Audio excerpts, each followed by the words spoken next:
Hey everyone, welcome back. My name is Brian, and you're looking at the man formerly known as Club Stadia.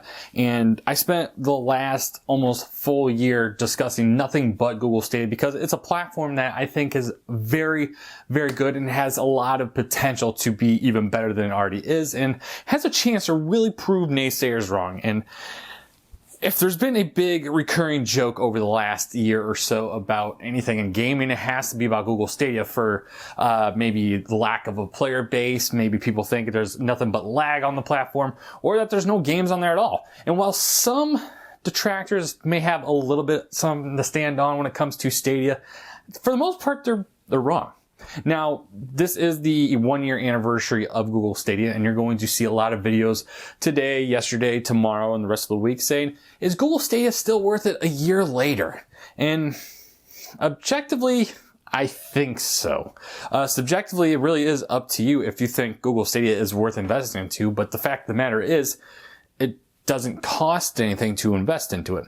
Now, I've used the platform as my main platform essentially over the last 12 months, mainly because it's what I've been covering, but it's also my favorite way to play video games. And while there are some things I wish the platform would do better, as you know, when it comes to Google itself, or maybe things that they offer, it's still, if every game went to Google Stadia, I'd probably just pick up every game over there. But of course, there are some unfortunate sides about Google Stadia. So what we're aiming to do, while yes, this is a kind of is it worth it video, it's going to, I think, be a little more willing to jump on the negative side, because it is a platform that isn't necessarily hitting on all cylinders just yet. And that's not a bad thing, because a lot of platforms do have that unfortunate side effect. Whether you're looking for a platform that's cheap, or maybe you're looking for something where a lot of people play on, you're kind of in between both of those. So let's start with the good things, of course. For Google Stadia, there is no immediate down payment you need to invest in to get into the platform. You don't have to buy the Google Stadia Premier Editions like you see behind me. You don't have to buy the Stadia controller. You can play with anything you already own, even a low-end laptop or computer. You don't have to spend a lot of money on a gaming PC. You don't have to spend a lot of money to pick up a controller and a Chromecast, which at this point, it's either $100 or you might have been able to get one free. That's how one of these appeared. But the fact of the matter is, it's a low cost to jump into the platform. Now, of course, you already have to have those things that I mentioned, maybe a computer, a laptop, a tablet, a phone even. Your phone, which pretty much everyone owns anyway. You can even play on there if it's an Android device, and you can also use the Stadia app on your iOS devices. Now, of course, another good thing about Stadia, obviously, is its versatility. Now, a lot of people definitely overlook this when it comes to the negative side, when people are looking at Stadia as like, oh, Stadia, LOL. But they really don't look at the versatility of the platform. You really can jump from your phone to your laptop to your TV with no effort whatsoever. It is incredibly seamless, and that is something that I think gets overlooked a lot. So, I mean, having the ability to play on your phone, having the ability to play on your laptop, having the ability to play on your TV, and do so great on any device is amazing. Having the ability to use the Razer Kishi, which is not in the room at the moment, and I would love to show it to you, but I'm on a roll. I gotta keep talking. It's awesome. It's a nice little device. It kind of turns your phone into a Switch, and of course, there's other devices just like that. But if you want to get the Razer Kishi, there's an Amazon affiliate link in the description. If you pick that up, it does help the channel out. But it is awesome to use that device to make your Stadia experience even better on the mobile, on the go. Now, another great thing about Stadia is a lot of the games that companies like Ubisoft bring over, or maybe their older titles. One of the biggest things people say, I don't want to rebuy my games for Google Stadia. Fact of the matter is, you don't have to rebuy anything. If you don't want to double dip, no one's telling you to double dip. Now, a lot of the games, if you happen to double dip, or maybe you just miss it the first time around, you will have the opportunity to pick it up, and usually at a pretty steep discount. Ubisoft, as I mentioned, is one of those companies that absolutely takes advantage of this. As soon as they bring a new game to the platform, well, when I say new to Stadia, it's usually on a really nice discount. Far Cry 5 and Far Cry New Dawn just came out on the platform about a week or so ago, and it came to the platform at an incredibly low price. I think it was like $12 for each of them. The Ultimate Editions were just a little higher than that. Of course, their normal standard price is just what you would see on the PlayStation 4 or the Xbox One, but the fact of the matter is, if you're part of the platform, you don't have to worry about that because they do offer a lot of sales and a lot of steep discounts. And speaking of, very, very cheap to get games, if you happen to spend money on a subscription for Stadia, which is not required, by the way, you will get to enjoy Stadia Pro games, which right now is kind of working like a mini Xbox Game Pass. Now, while Stadia's lineup is still a lot smaller than Game Pass, it's grown. Now, my actual library for Stadia, I don't have the count off the top of my head. I might show it here while I am talking. It's significant how many games Stadia has given me. And speaking of free things, not only am I getting free games, Stadia has definitely given me a lot of free codes over the last year, and not because I've done content for Stadia. In fact, Google's never spoken to me whatsoever. The fact of the matter is, Stadia does a lot of promotions. So with the Founders Premiere, not the Premiere, but the Founders Edition, that gave you a 3-month code when you jumped in the platform, which you're just paying for the controller and the Chromecast, essentially, because that was the retail price combined, and you got the 3-month code for free. Outside of that, they had a 3-month code for the Chromebook perks, as well as an additional month given to users during the pandemic start back in March and April. They were giving months away to new users, because that's when the free tier of Stadia launched at the time. Now, there are plenty more pros to Stadia, but we're trying to keep this balanced, all right? We want to keep it a little balanced. So a year later, if you're thinking about Stadia as a platform, what is it missing, okay? The games, that's a subjective talk. There are some games on the platform you might be like, wow, Sekiro's on here? That's a good one. Octopath Traveler's on here? PlayStation doesn't even have that. Yes. So there are some games that are on the platform that is, okay, those are pretty top tier titles. But what are they missing? Pretty much any popular casual game you might consider playing on any gaming platform. So your battle royale games like your Fortnite, your Apex, your Warzones don't exist on Stadia, at least not yet. Call of Duty doesn't exist. Probably the biggest game in the world. Madden and FIFA are coming. We don't know when. Other sports titles, if you're into that, maybe like MLB The Show, that's not going to be on Stadia. We look at other things like... right now, Capcom is in the news because they had the leaks that are portraying that we might be seeing some Resident Evil titles coming over the platform, which is really cool. But as of right now, we're still without Capcom, as well as a lot of other publishers and developers. Of course, Activision kind of mentioned that with Call of Duty. We don't have any Activision titles just yet, as Sekiro, I believe, is self-published from Software. So we don't actually have anything Activision on Stadia. So there's a lot of big titles that are out there that just aren't on the platform yet, or they may be delayed a little bit. So that's a problem because it's a newer platform. So it's going to take time to build up the development skill set for some of these developers, because maybe they're working with Linux and Vulkan for the first time, which is what Stadia runs off of.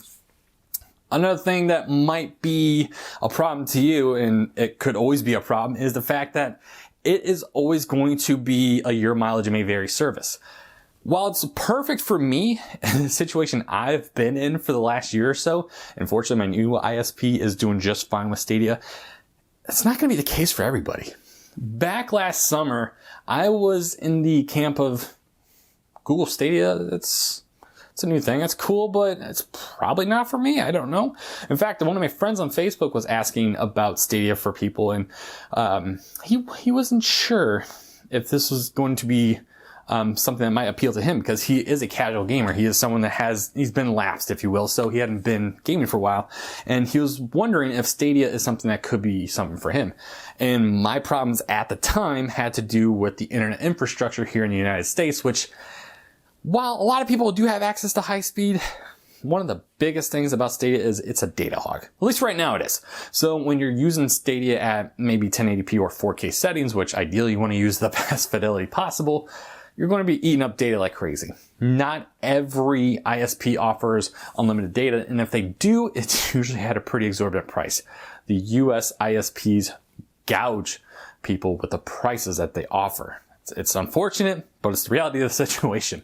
Not only that, but not everyone has access to high-speed internet. And moreover, probably the worst part is, if you do have problems, which I had problems initially encountering because I was working with Comcast and Comcast internet, fortunately, there's no more for me. But fact of the matter is, I'm a little more astute to figuring out my problems. If this is supposed to be for casual gamers, a casual gamer may have a hard time figuring out how to fine-tune their internet to be more suitable for Stadia. That's a problem. It's not very user-friendly if you are having issues. You have to search elsewhere, maybe jump into the Stadia subreddit for help, go to Twitter, ask for help, talk to some of us who have obvious first-hand experience with it. So a lot of things may need to be done if you are not too familiar, but you want a low-cost entry to some new games.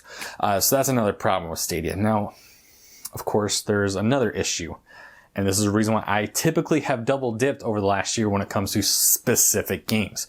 One of the first games I picked up on Stadia, might have actually been my very first purchase, I'd have to look this up too, is Mortal Kombat 11. And Mortal Kombat 11 has become one of my favorite games, and I just looked over there, my Razer Kishi is over here. It's right here. Sorry I interrupt here, but this little thing, you attach it to your phone, it's beautiful. Amazon link's in the description. But Mortal Kombat 11 is a fantastic game. New DLC just dropped yesterday with Melina, Rambo, and Rain. Awesome. But the lobbies are pretty empty for Mortal Kombat. All right. So this isn't necessarily just a Mortal Kombat problem, but it's not necessarily only for Mortal Kombat. So you might jump into a game and not have a problem finding people, but a niche game like Mortal Kombat 11, where you might have some people are going to jump online. Some people are afraid to do that for fighting games. Initially, when I played fighting games for the first time, or at least a little more seriously, jumping online was usually a deterrent for me because I would get my ass whooped the entire time, and I didn't want any part of that, okay? So Stadia is appealing to a casual market, so a game like Mortal Kombat 11 might not have the biggest online lobbies, okay? So that's a game I've had to double dip. NBA 2K, that's a game I double dipped in because the online lobbies for like my team, pretty non-existent, okay? That's the unfortunate reality right now, because it has had this long period of time where a lot of people put the platform down, and a lot of people listen to that. You ask anyone that's maybe a casual, I don't know how to put it, but someone that's listens to people that talk about games but aren't really into the minutia of it all to figure out, maybe getting an opinion of their own and maybe actually trying out something like Stadia and figuring out, okay, this does work for me. That's awesome. That's why things like these free Premier Edition deals exist, so it can get people to say, it's free, let me just try it. And they're like, okay, that's actually pretty good. That's pretty good. But the fact of the matter is, it's a battle that Google's going to have to continue to fight. They're going to have to continue to build up that user base. And yes, obviously it was a lot harder about 7 months ago finding a match in Mortal Kombat than it is compared to today. I usually can get into a game within a couple of minutes. It's a lot less time than I used to wait. The fact of the matter is, I do happen to find the same people every now and then, so that problem is still kind of there, but that's probably one of my least favorite aspects of playing on Stadia. Now, surrounding it, we are in November now, about a year. I mean, it's literally a year from the release of Google Stadia last year. And it was about 8 months before that, back in March of 2019, where we got this list of things that were going to be expected on the platform.